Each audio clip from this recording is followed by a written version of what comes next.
संगत का हमारे जीवन में काफी अधिक महत्व है। संगत सही रहेगी तो हमारे विचार सही रहेंगे और विचार सही रहेंगे तो कर्म भी सही रहेंगे और जीवन में सुख शांति बनी रहेगी। इसलिए सत्संग करते रहने की और अच्छा साहित्य पढ़ने की सलाह दी जाती है। सत्संग हमारे जीवन पर कैसे असर करता है, इस संबंध में गौतम बुद्ध की एक कथा प्रचलित है। एक बार गौतम बुद्ध एक शहर में प्रवास कर रहे थे। उनके साथ कुछ शिष्य भी थे। एक दिन उनके शिष्य शहर में घूमने के लिए निकले। वे शहर में घूम ही रहे थे कि तभी शहर के कुछ लोगों ने उन्हें अपशब्द कहे। उनके बुरे शब्दों को सुनकर शिष्यों को बहुत बुरा लगा और वे वापस लौट गए। बुद्ध ने देखा कि शहर से लौटकर आए उनके सभी शिष्य बहुत क्रोध में दिखाई दे रहे हैं।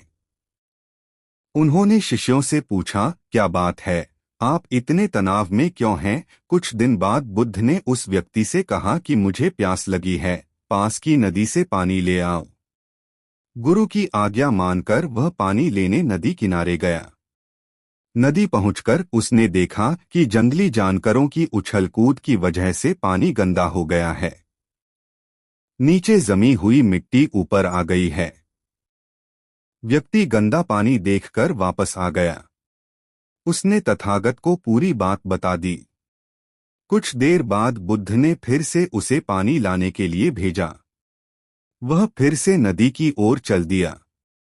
जब वह नदी किनारे पहुंचा तो उसने देखा कि पानी एकदम साफ था, नदी की गंदगी नीचे बैठ चुकी थी। ये देखकर वह हैरान हो गया। तब गौतम बुद्ध बोले, किसी जगह को सिर्फ इसलिए छोड़ देना ठीक नहीं कि वहां के लोग बुरा व्यवहार करते हैं।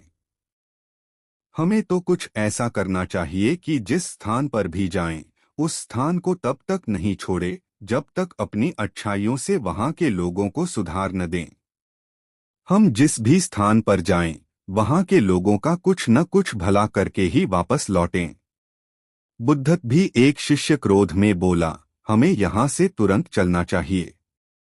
जब हम बाहर शहर में घूमने गए थे तो यहाँ के लोगों ने बिना वजह हमें बहुत बुरा भला कहा। जिस जगह हमारा सम्मान नहीं हो वहाँ हमें नहीं रहना चाहिए।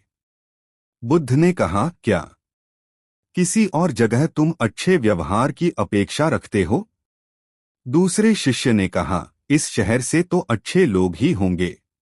से तंग आकर एक व्यक्ति गौतम बुद्ध का शिष्य बन गया।